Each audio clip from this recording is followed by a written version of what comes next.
round one between Nekhbet and VM talcore in the second tournament of the third season of the Fresh Recruit League. It's going to be the Vampire Counts taking on the Lizardmen. Time to see who comes out on top. Now, the map is going to be Troll Country, so a very small map. Neither one of these factions super oriented on firepower. The Vampire Counts actually has no firepower to speak of. And let's update that scorecard because I also forgot to do that. Now, Vampire Counts, where are you at? Let's go ahead and give him Manfred. And from here, we should be good to get into the battle. Now, I'm going to go ahead and slow down that camera because I am not playing, I am casting. And it looks like the Vampire Counts have brought to the field a front line of zombie chaff. Going to have 5 units in total, including the Tide Zombies. Up in the air, we're going to be seeing some Bellbats. Looks like 2 of them. We're also going to have a Terrorgeist, the Klav Nagash Mortis Engine. We got some Cryptors here in the center, along with 2 Graveguard with great weapons. On the far left flank, we are going to see 2 Black Knights. Good mid-tier cavalry. And that rounds it out. Besides the Lord here, who's going to be a Blood Dragon Vampire Lord, very popular pick. Got the Helm of Discord, as well as Raid Stead, then Hell's Dance Macabre, Invocation of Nehek. And we're going to have the Lizardmen. Their infantry corps are going to be Temple Guard. Looks like we have 3 of them, including the Star Chamber Guardians. We're also going to see 2 units of Sora Spears. 2 Skink Chiefs here in the battle. I actually like them quite a lot here. I mean, you get the 2 Cold Bloods, extra Cold Bloods for your Feral Carnosaurs. And they also have the Blow Darts to pester that Vampire Lord nonstop. Clever build there. We have Lord Mazdamundi with Ruination of Cities, Banishment, Shield of the Old Ones, Apotheosis, and Net of Mintok with the Sunburst Standard of Hex Waddle and Greater Arcane Conduit. And then, how could I forget the 2 Croxiclors, or Carnosaurs, that's ready to chomp down on some undead forces. Gonna see the zombies diving in the front line, and the aftermath of a great breath from that Blood Dragon Vampire Lord into the Star Chamber Guardians. Definitely want to take care of that key unit of infantry for the Vampire Counts if they want to have any chance of winning this. Over here we see a Ruination of Cities. It looks like, all things considered, it actually kind of went in a very nice straight line. All 3 of them kind of lining up and crumbling out those zombies. Not the most high value target, but hey, killing a target is valuable no matter how you slice it. Here, Skink Chiefs continuing to do good chip damage at the Blood Dragon Vampire Lord. He's a big target, they're not missing much. It does look, however, like zombies are going to be summoned there to keep pestering them so they can't get a clear line of fire on top of the Lord. The Blood Dragon Vampire Lord is going to be diving into one of the Feral Carnosaurs. Helm of Discord has been popped. Mazdamundi is nearby. Looks like he has not done any counter magic as of yet. We're going to see Invocation of Nehek going down on top of the Vampire Lord. And the Carnosaur is rampaging, so we'll see if the Cold Blooded goes down soon. But there goes the Banishment from Mazdamundi, doing quite a lot of damage. Maybe a touch of friendly fire to the Sora Spears, but overall looking like it's mainly hitting the Vampire horses. And yeah, I mean, right now, Balance of Power giving it to the Vampire Count slightly, but I think the Lizardmen are still looking quite good here. They still have all of their monsters alive. The Carnosaur is getting low on leadership, so we'll have to watch out for that. But a Cold-Blooded Net of Mintok to pin the Vampire units in place so they stop, you know, chasing it around, and I think he can get them back to reasonable health. I also want to see these Temple Guard. I like that he's keeping the box formation. I understand that logic, but definitely want to see them get, you know, involved in the combat and supporting Feral Carnosaurs, or at least trying to, you know, make sure the Carnosaurs are going back to this infantry support rather than just staying in sustained combat with the Terrorgeist and the Dragon. Over here, Carnosaur are going to be running away, taking a big charge from the Blood Dragon Vampire Lord, but now going after the Klav Nagash. Terror Goose caught on his tail, though. Net of Mintok going down on top of the Blood Dragon Vampire Lord. And now the Carnosaur is routing. Now Mazdamundi is coming back here to the Dragon Lord. Dragon Lord is surrounded by a lot of elite infantry, and he's taking a lot of damage. Look at him, going down below half health, and it's still going down. Mazdamundi going in to start laying down some more hurt, and this is a Hail Mary here on the Lizardmen's part, just trying to go all out and smash this Dragon Lord, but unfortunately there's just not enough mass to slow him down. See, the Temple Guard are trying to chase him, but you know, he's going to be able to escape with the superior mass. And that's a crying shame, because there's a lot of resources invested there in trying to kill off that Dragon Lord, and now Blood Knights are going to be able to successfully chase this Carnosaur off the map unless some mistakes happen here. So that's a very nice play, good prioritization from our Vampire Count player here, Nekhbet, my bad. Going ahead, diving into Lord Vastamudi, and now things are looking like they're going really pear-shaped for the Lizardmen. One of the Temple Guard is very, very low in health. The other two, though, as I look at them, you know, Star Chamber Guardian's just below half health. The other one's still, you know, looking a bit above half health, and the Skink Chiefs are doing okay as well. Going to see a Banishment coming down here on top of the Grave Guard with great weapons. It's going to be doing some good damage. But yeah, it just looks like it's not going to be enough unless something crazy happens here. I mean, the infantry's going to go down, but it looks like the flyers are winning the monster combat. And then, you know, as we saw earlier, the Terrorgeist and the Blood Dragon Vampire Lord are going to be able to just cycle in and out non-stop without any mass to stop them. Over here, very nice play. Feral Carnosaur taking a ton of damage and getting very low in HP. It's going to start routing right now. Cold-blooded is on top of it. Going to be able to help crumble at those crit cores, though. Not even Mintok going down, but on top of zombies. That must have been a misclick, and that's a really unfortunate mistake. You know, clearly he was probably going for the Blood Dragon Vampire Lord, but instead it's going to pin in place a nearly dead unit of zombies, and now the Black Knights are going to be able to successfully charge after the Feral Carnosaur, route him off the map, and I think that's going to be a GG.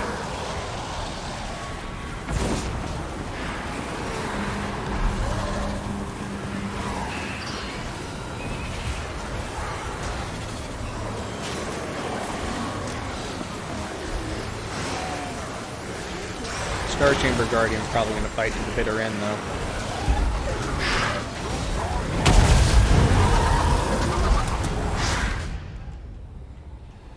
And it's going to be a Pyrrhic victory to the Vampire Counts. A very nice game to start the stream off with. I enjoyed both players' armies, and, you know, pretty straightforward. It was, you know, blob build going against blob build with an emphasis on monster mash.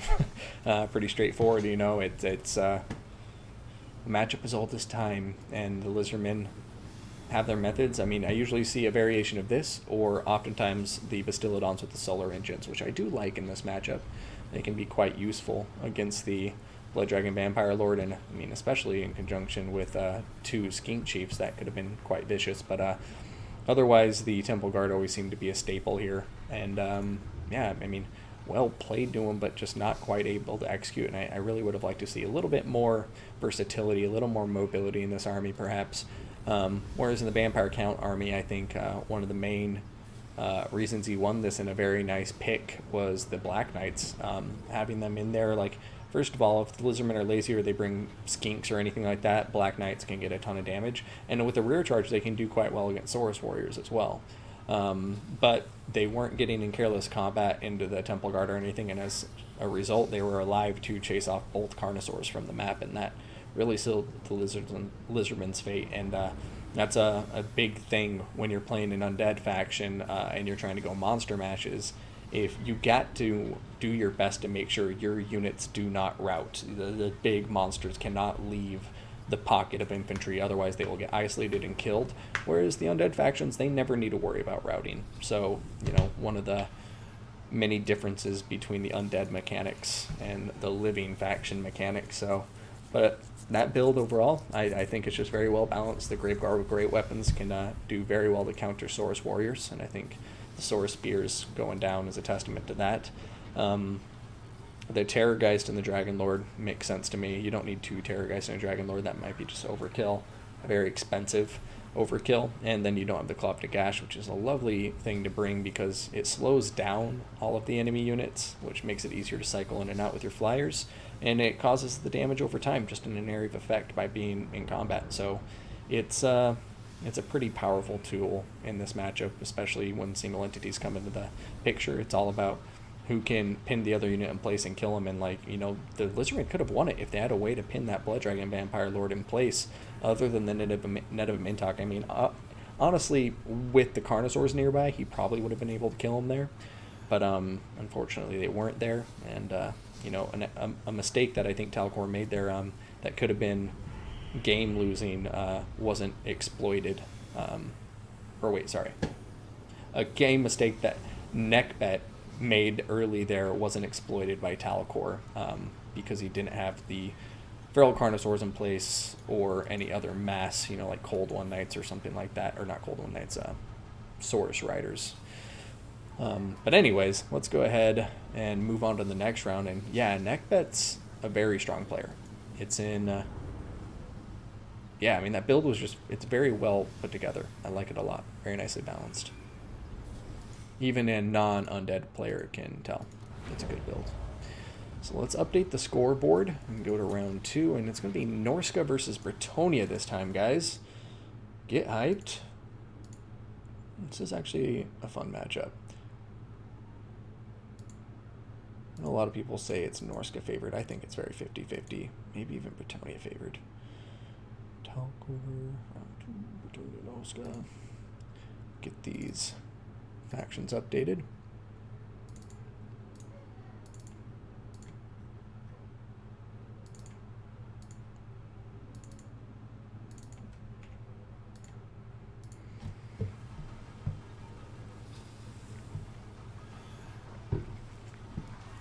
All right, round 2. Let's go ahead and throw up that intro card and see if we can get through it smoothly this time. So once again, as we load into the map, just a reminder, this is going to be tournament number 2 of the 3rd season of the Fresh Recruit League. We have round 2 here, not round 1. I guess look at me. I didn't even copy the right link in there, so we'll just try that again. Of course I can't do it right.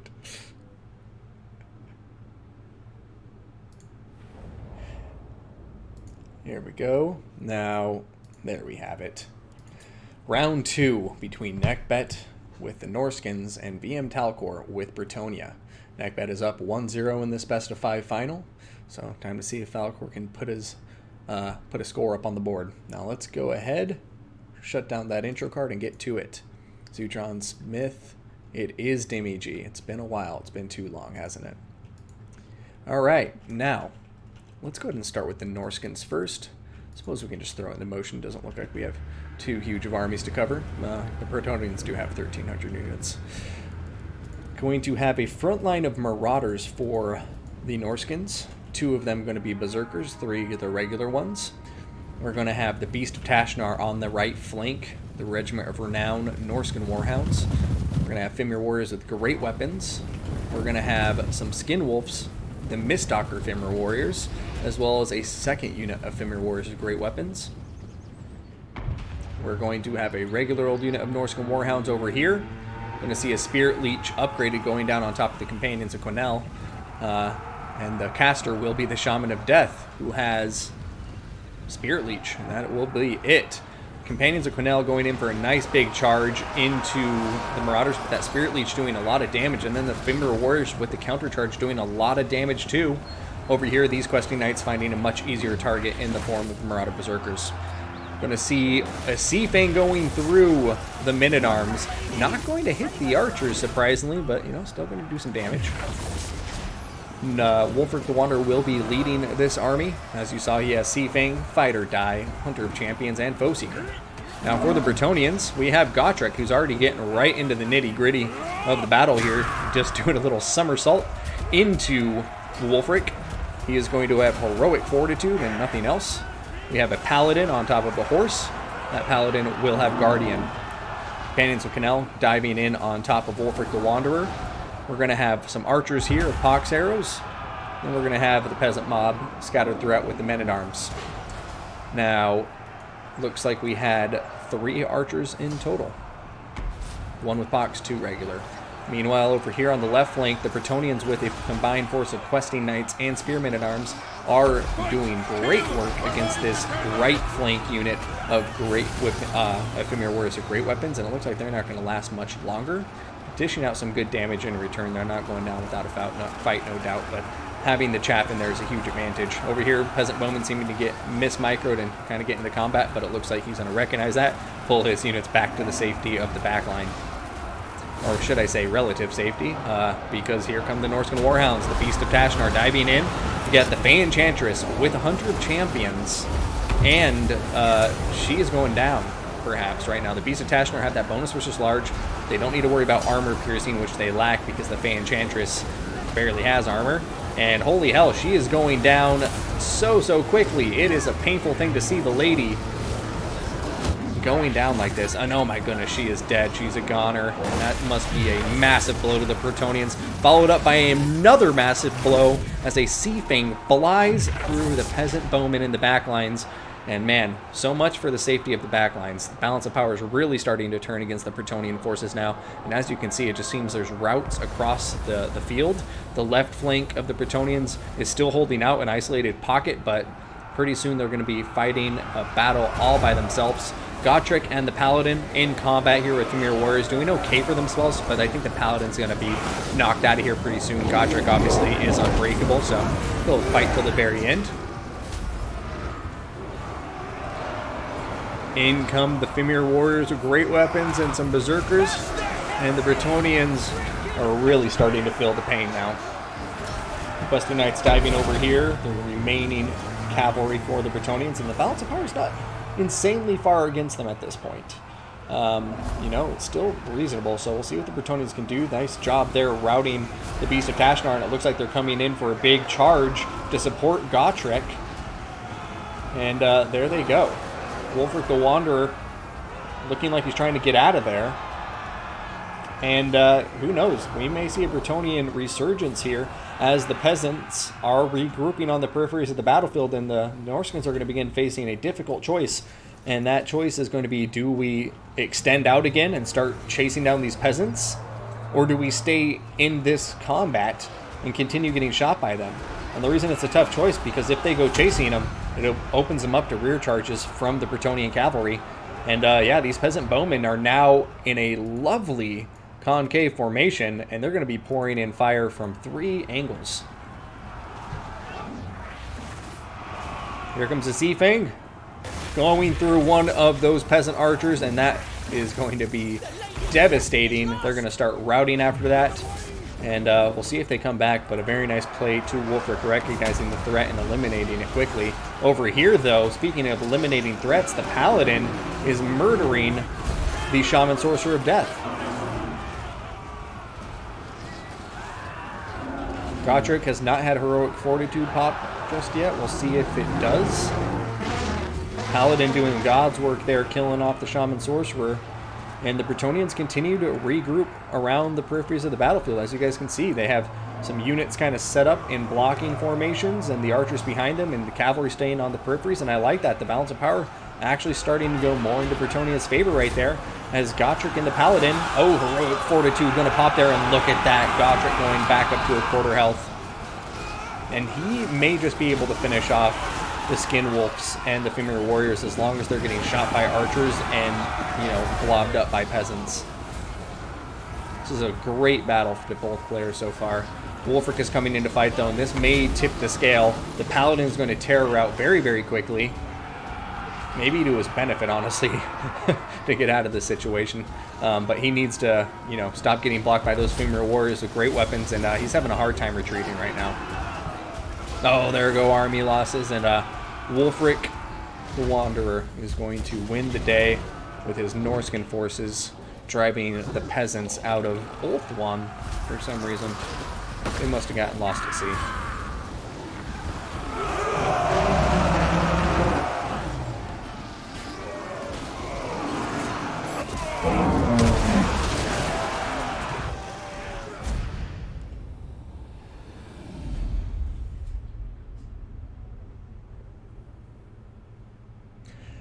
A very GG. Very good game.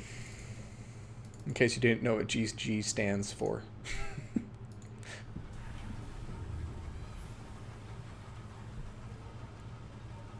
I mean, The Skinwolves and the Ephemeral Warriors kills speaking for themselves. As you can see, one of the Ephemeral Warriors did get shut down pretty well by the Questing Knights, but those Sea Fangs just murdered the Peasant Infantry, and the Spirit Leeches combined with the really nice anti-large monstrous units were able to, you know, convincingly win the large combat against the Questing Knights. So a very good game, a very close game, and looking forward to seeing round 3, but not going to lie, I'm always rooting for the underdog, so at least want to see talcore get a point up the board here, so let's see what happens.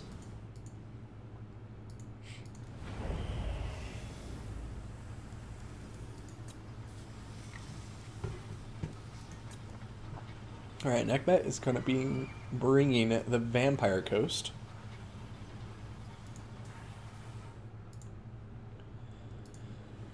While talcore shall bring the High Elves.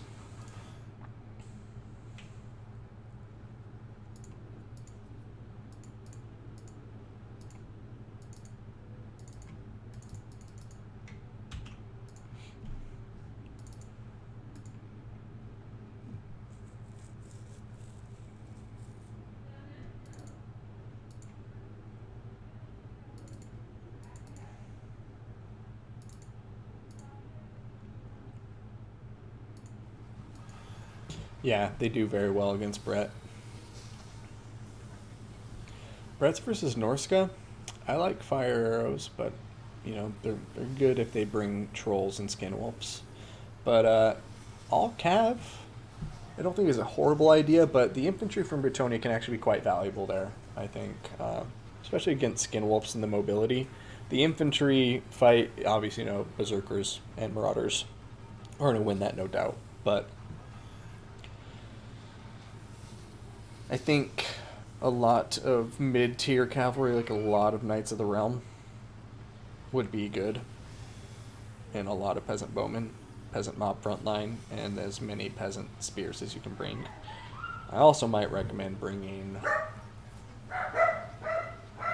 I like the Fey Enchantress. She makes sense, but she is dangerous in this matchup just because NORSCA has Skinwolves and the Beast of Tashnar, both of which are fast and both of which are very good at killing the Fey Enchantress, not to mention if Wolfert gets on her. So maybe bringing a Lewin could be a bit of a smarter decision or something like that just because he's up in the air. A bit easier to protect since NORSCA can only bring Frost Worms. And yeah, I mean, oh, I guess they can bring Manticores too. But anyway, let's see what happens in round 3 here. Going to be the Coast versus the High Elves. Alberic, yeah, no, I think he'd be good. He could do very well against Skinwolves and other monstrous infantry.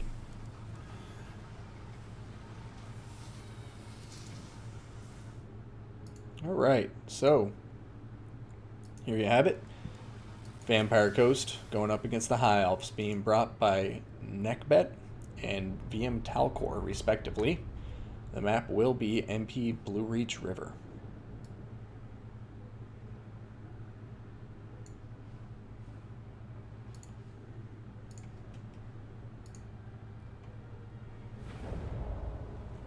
Alright, let's go ahead and start with the coast. Gonna have the deckhand mob. Looks like 1, 2, 3, and 4 making up that front line. Behind them we have the zombie pirate gunnery mob, as well as some bombers. And I lied, they're just 3 gunnery mob bombers. Oh, silly of me. We also have the ROR deck gunners, the Shade Wraith gunners. For the artillery, don't worry, we have it. Gonna have a carronade, as well as 2 units of mortars. And then in the back line, gunnery mob with handguns. Gonna have 3 of them spaced out evenly. Gonna have a unit of scurvy dogs, who are on the right flank but are now pushing to the center. And then we have a second unit of them over here in the woods. Now for the leader and monster, we're gonna have a rotting leviathan, as well as Count Noctilus. Count Noctilus will be bringing Captain Ross Moondial, Wraith Storm, Invocation from the Head, Arcane Conduit, and the Drowned Dead. And with that, the first volley of mortars have gone off and are going into the High Elf lines. The first volley was a miss, and I'm sure these Rangers are very grateful. Going to have 4 of the aforementioned Rangers, along with 3 units of Archers. I like the generic archer pick against the coast. Regular old archers seem to be quite a bane to their existence. Got a noble on a horse. And then we have Alariel the Radiant up in the air on her eagle. Star of Averlorn, Tempest, Earthblood, Phos Protection, Shield of Isha are going to be her kit. And we have a Mage of Fire with Burning Head and Fireball along with Kindle Flame. Deck Gunner's doing some nasty work to the Rangers, who are getting very low on leadership, but not too bad on health considering how close they are to closing the gap. And those mortars all missed miserably. On the far left flank, we're going to see some Silver Helms diving wide. And then on the right flank with the leadership, we're going to have 3, that's right, you heard me right, 3 Lion Chariots of Trace roaring into battle. Going for a far right flank, and they're going right at the Scurvy Dogs. They're not scared of them. Handguns are looking to get on top of them. Looks like they're turning their attention, but we'll see what happens. First, oh my goodness, the Lion Chariots of Trace doing some nasty damage on the charge and continuing to do some nasty damage. They are at critical binding. These guys are not to be trifled with. That bonus versus infantry actually come in very, very handy against the Scurvy Dogs. The Scurvy Dogs just get decimated by a single unit of Lion Chariots of Trace. That was beautiful. Over here, the Lion Chariots continue to run town against the Vampire Coast Army, and this is some very nice chariot play from the High Elf player here, and it just looks like the Vampire Coast is not come prepared with any mass to deal with it.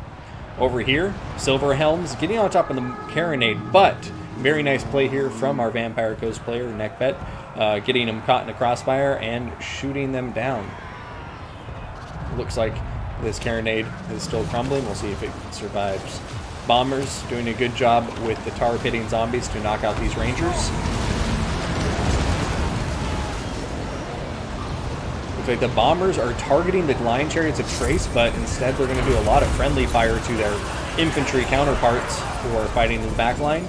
Looks like the Lion Chariots of Trace are trying to get into that Star of Averlorn, but now they're completely out of position for it, and that's going to be a lot of lost HP, but balance of power is indicating that the High Elves have a comfortable lead at the moment, so we'll see if they can keep it up. And right now it just looks to me that this Coast Army does not have what it takes to deal with these chariots. I mean, they do with the firepower, but there's really nothing to stop the chariots from just running around at will. And unless he can find a way to pin them down or eliminate them in some other fashion, I don't think these handguns are going to have the chance to finish it off. And now here come the Silver Helms with a nice rear charge, Wraith Storm going down on top of Alariel, and the deck gunners are focusing on her as well. Yeah, no, that's what I'm saying, Zutron Smith. The Lion Chariots of Trace have a bonus versus infantry, and Scurvy Dogs are considered not infantry, but a small unit, so they count as infantry. See what I mean? So they have the bonus versus infantry symbol there, and armor piercing. And Scurvy Dogs, I don't even know if any of them are still alive, are they? Nope, they are. So, never mind. I will go over it in the post-battle, I believe. Yeah, no, the Chariot Micro here from talcore is very much on point. And I like this army quite a lot, not relying on a noble on a chariot. Instead going for a cheaper noble to go on anti-large missions, while the Lion Chariots of Trace do their business. I mean, they have superior speed. I want to say it's 83. No, 82 speed. And the weapon strength is absolutely absurd. That bonus versus infantry on top of these guys is going to be all the way up at 25. So you add that to attack and weapon strength. So this guy's dishing out some nasty damage. 81 weapon strength and a melee attack of, what is that, 60? When it's attacking small units like Scurvy Dogs and infantry. And yes, Little Bit 72, the giant crab, is terrifying. Although I have to say, I would be kind of terrified if I saw some lions chasing after me, drawing a chariot. Oh, is he going to be swallowing up one of these High Elf units? Oh no, there's no enemies nearby. Oh, there's a nice Star of Averlorn. Hitting Alariel as well as the Warlines of Trace. Alariel doing a good job staying inside of it, and the balance of power getting much more even now at this point. As you can see, the Vampire Coast Army is pretty much dealt with, but, and it's a big but, the Rotting Leviathan's full health. and Count Noctilus is still alive. But a fortuitous event, you know, happening there from the High Elves as this routing Mage of Fire routed through the Star of Avalorn and got some extra HP.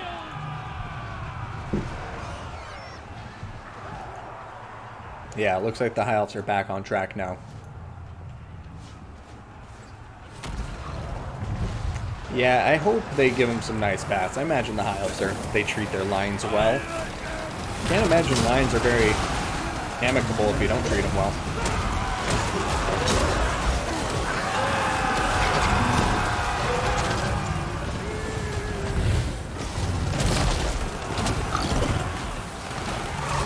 And even though the Chariots have that infantry bonus, I think they're going to do still quite well against the Rod and the Leviathan because of the armor piercing.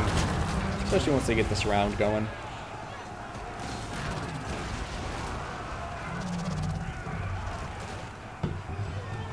The crab? Oh, the chariots, the noble. And then just the leadership debuff from getting surrounded and shot by archer fire is going to be enough to crumble it out. I don't see the Vampire Coast winning this. And yes, Bandangly, I am hosting the 3rd ever Chosen Qualifier this Saturday, although I think I'm going to have to open the brackets on Friday, so people have extra time to play. So I'll be posting an announcement tonight, so keep an eye out for that after the stream.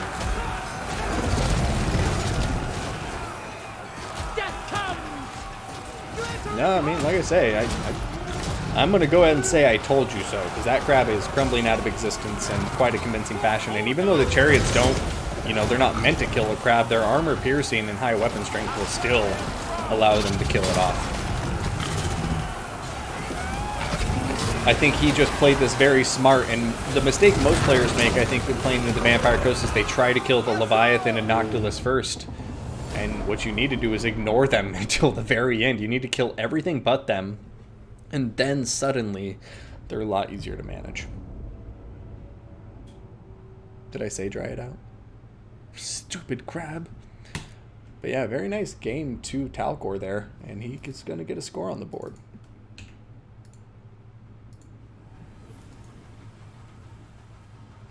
When you said it's working, Sir John Smith, I just have to picture little Annie Skywalker from The Phantom Menace when he's starting up his pod racer. It's working!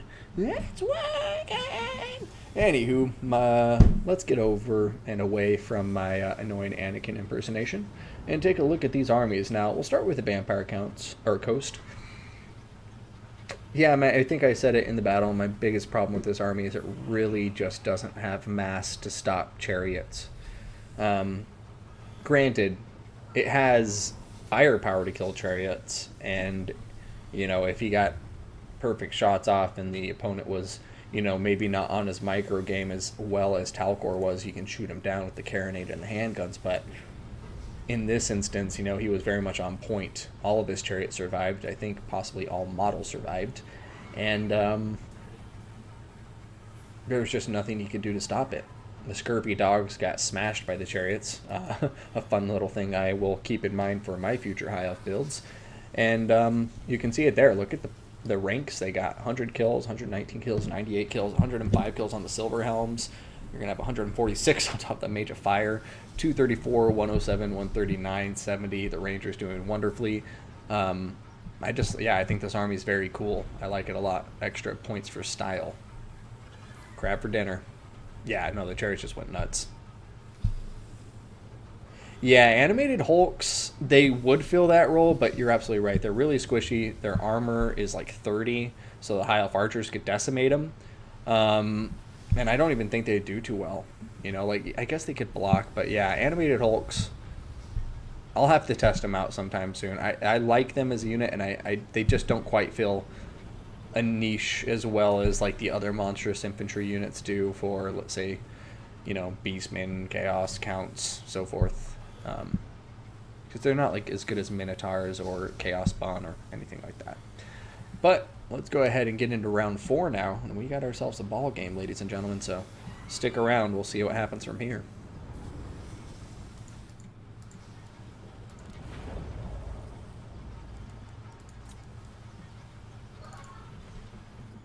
Okay, so looks like we're going to have some Skaven and the Empire. So blue faction going to be the Skaven, brought by Nekhbet, and our red faction will be the Empire, trying to exterminate this rat menace once and for all.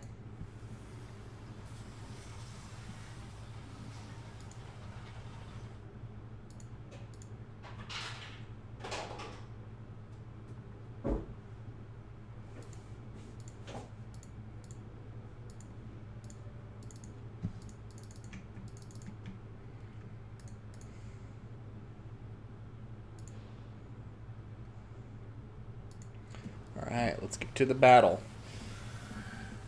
Nekhbet with the Skaven taking on VM Talcore and the Empire in round 4 of their best of 5. Once again, this is the second tournament of Fresh Recruit League Season 3. Say normally Morghuls for mass. Morghuls, yeah, that's actually a good point, because they also have stock to hide from archers. Damn, Zuchon, you're smart. But yeah, I love the rats too a little bit. Let's see how they fare here against the Empire. I think this is quite an even matchup. Both very versatile factions, and in my opinion, two of the top tier factions of the game.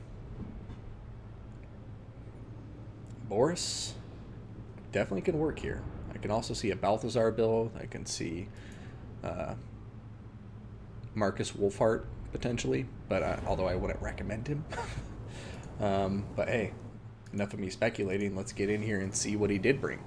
So, with the Skaven to begin, looks like we're going to have clan rats and Skaven slaves making up the bulk of the infantry. So for that front line, it's going to have 4 Skaven slaves. It's going to have clan rats, looks like 1 regular and 4 of them with spears. Oh, just kidding, that's going to be 5 with spears. Now, Sunmaker already making its presence known, and Skaven going to have to close the gap as quickly as they possibly can. Sunmaker does ugly things. Now, Warplock Giselle's going to be in the Skaven army. Looks like they're coming in great numbers. Going to have 4 of them, including the Natty Boo Boo Sharpshooters. We have a Warlock Engineer walking into battle with a Howling Warp Gale and the Warpstone armor for that AoE damage. And then we're going to have in the back line Rat Ogres, 3 of them supporting all the Clan Rat Spears, an absolutely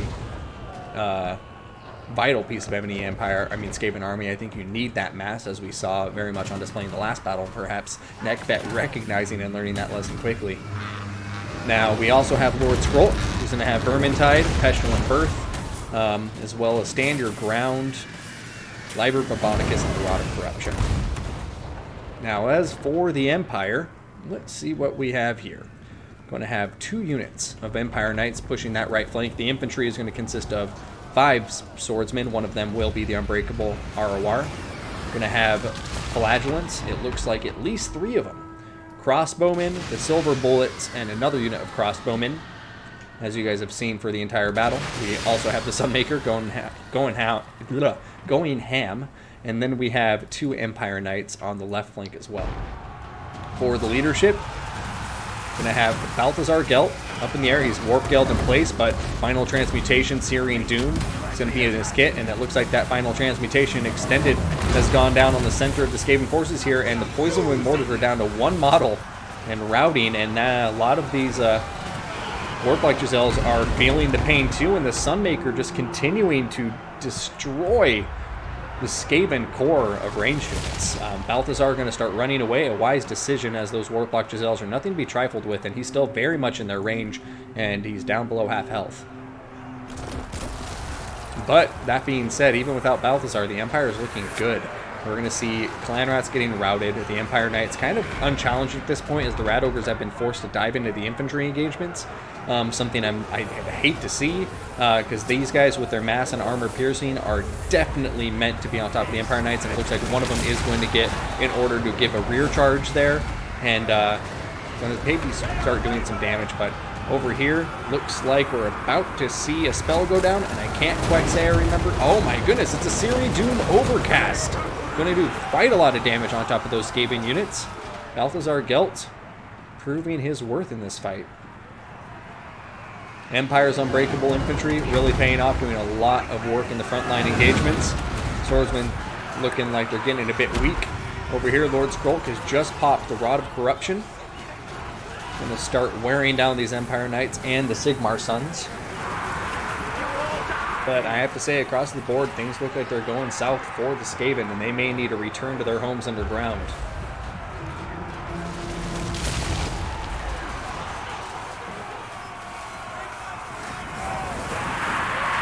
Some clan rat summons going down, and these rat ogres who are quite healthy are diving into combat now. The Warlock Engineer just isn't doing too hot right now. Empire Knights charging through the center into the back lines, getting on top of the Warlock Giselles. And, yeah, I'm just trying to see a way the Skaven can bring this back at this point, and I'm just not really seeing it. The Sunmaker has expended all of its ammunition after getting 107 kills. Good numbers considering it was knocking out Warlock Giselles and the likes.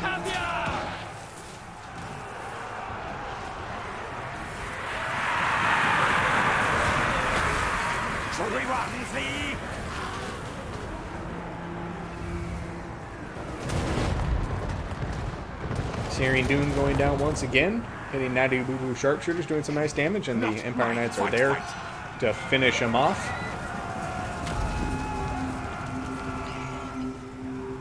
Lord Scroll going to be running up over here. Looks like he's trying to get away from the death ball of Empire infantry that is now rushing forward to overwhelm the remaining Ratmen and keep them running. Scroll going to throw down a summon and stand and fight.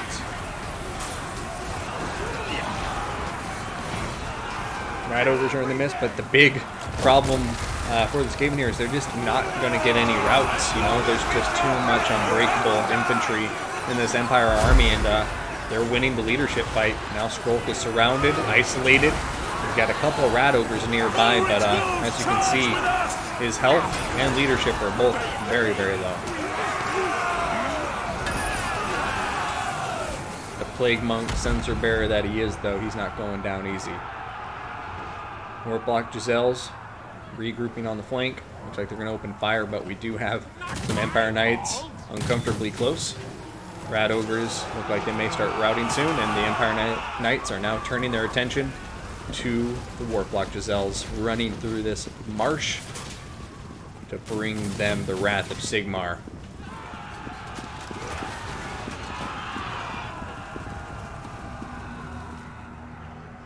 Skrulk wavering, getting close to routing, and here comes army losses, ladies and gentlemen. And we're going to an ace match as BM Talcore comes back with a vengeance, tying it up 2-2.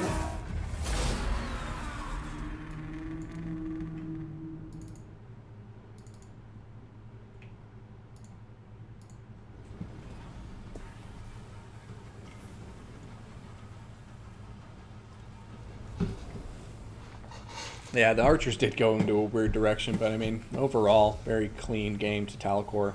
I really like that build, and it's always nice to see Balthazar Gelt there.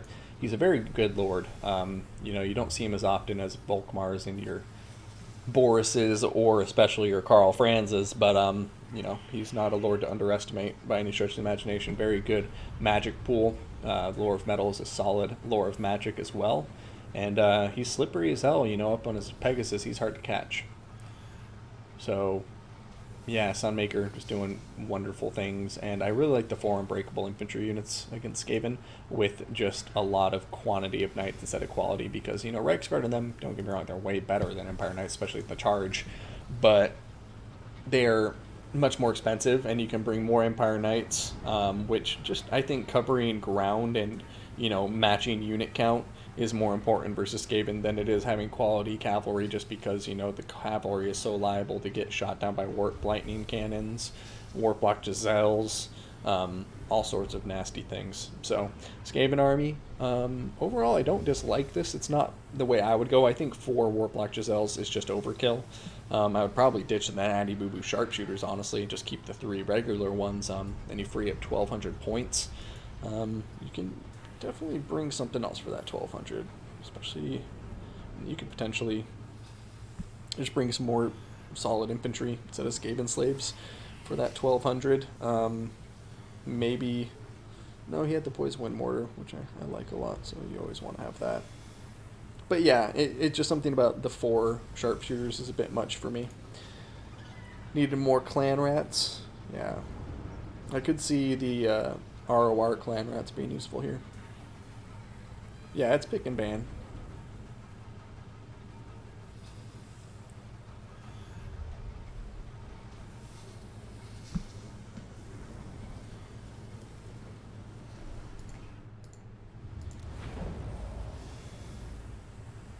Now, for round 5, everybody, the blind pick round, we got... Or no, sorry, I don't know if they did blind pick or not, but it looks to me like Vampire Coast will be played again by Nekhbet, which is weird. So he already played it, but... Oh, I wonder if they just had a gentleman's agreement or something, because Nekhbet is playing Vampire Coast again, and Talcore is playing Bretonnia again. Interesting.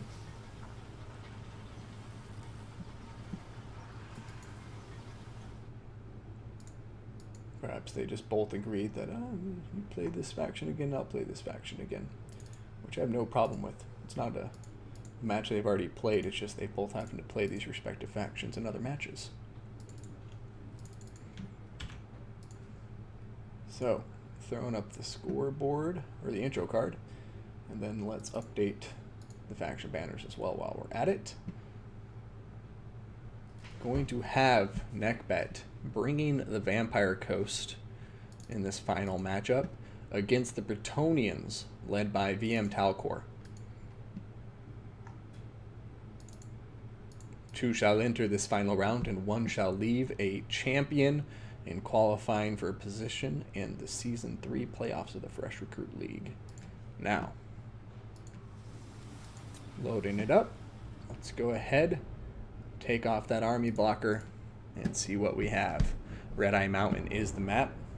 And it looks like we have the Fey Enchantress going up against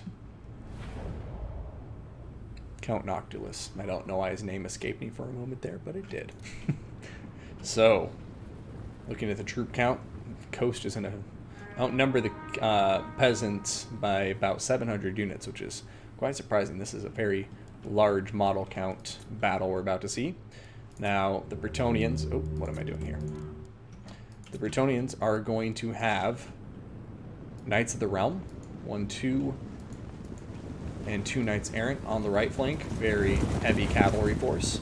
On the left, looks like we're going to have close to the same combination. We're going to have Knights Errant and 1 Knights of the Realm.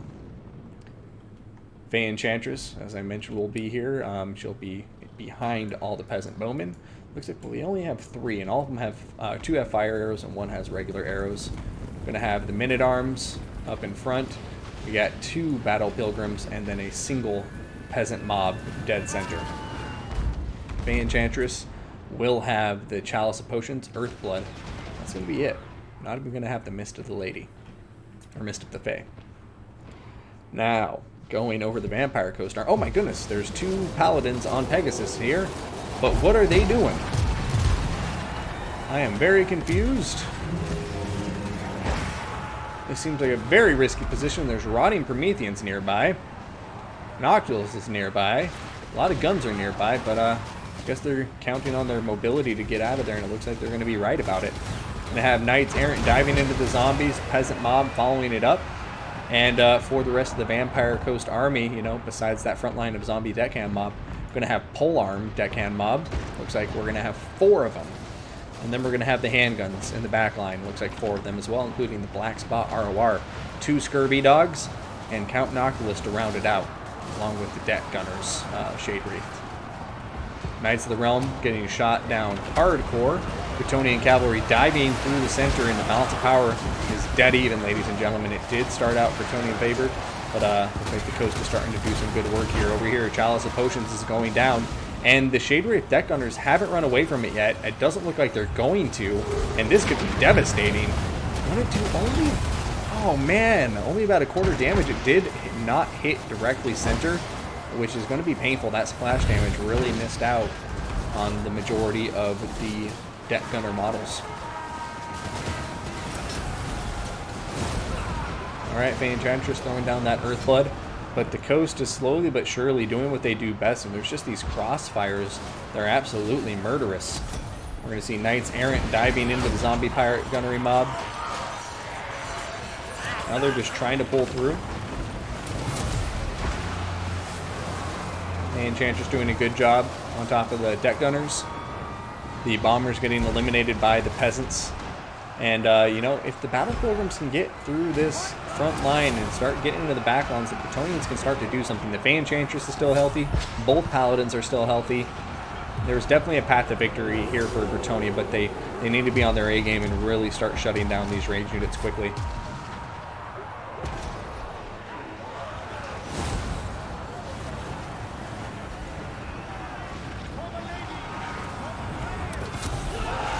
These Knights Errant, what are you doing? Get out of there. Knights Errant should not have dived into that combat, in my humble opinion. Would have gone through one of these avenues and just come to other areas where they can continue compromising the handguns. The handguns are going to be what loses the battle for the Bretonnians. If they don't shut down the handguns, then it's going to be a game over. Battle Pilgrims getting some open avenues now. Clear avenue to charge into here. Looks like there's a little bit of delay, but we do have Knights Errant going in for a rear charge and going to smash those handguns to pieces. Over here in the back line, Shade Wraith deck gunners and some hand gunnery mob getting charged down by some Knights Errant, and the Battle Pilgrims are finally in the back line, and it looks like they're going to be eliminating the majority of the firepower from the coast forces. Count Noctilus is going to be summoning some gunnery mobs here and there, but the armor piercing is what's really doing the damage, so if the Bretonnians can eliminate these handguns, then they'll be in a pretty good spot. Battle Pilgrims getting shot, and no, where are you guys going? Oh, that's a shame. See, looks like they're going after the summoned unit of gunnery mob instead of going after the black spot zombies who are shooting them, and now I think they see the mistake they made, but it's probably going to be too late for them to close the gap before they start routing in this nasty crossfire from 3 angles. And you see, they don't need to worry about their, crossfire being right into each other's formations because they're all dead, right? So they don't care. In real life, never do that. You always want to go for that L-shape ambush, or just do a one-side ambush. Anyways, I digress.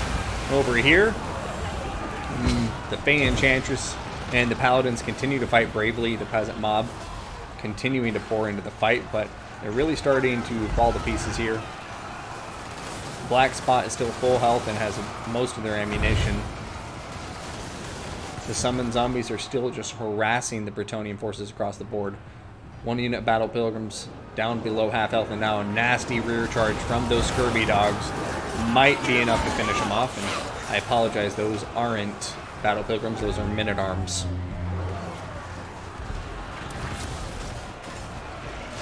The Battle Pilgrims over here, however, are not faring much better. Rotting Prometheans, just really nothing the Battle Pilgrims can do against them. One thing I'm a bit confused by is the Paladins have been brought on Pegasi, but... Pegasuses? I don't know. Anyways, but they have not been in the air pretty much the entire battle. So, almost wish I would have seen him bring them on horses, since they're going to be fighting in blob engagements on horses. They're a bit better and less fragile than Pegasus.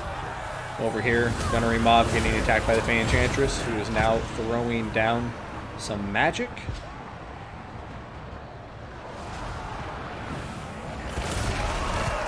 She just dove in for a rear charge on the Rotting Prometheans, but now Count Noctilus is hitting her in the back with his polearm.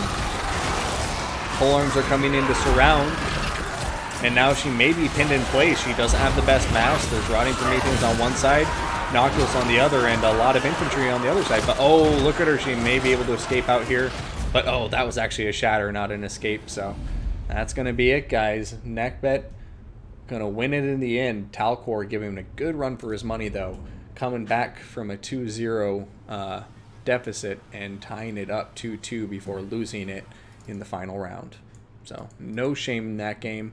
Some wonderful battles to both players, and big shout out to them. I liked their armies a lot, outside of the box thinking, not what I typically see in the meta, and a lot of them, some of them very much on point with the most competitive level of play, but as I say again and again, and I'm a broken record and I'll continue to be so, that's why I love Fresh Recruit League.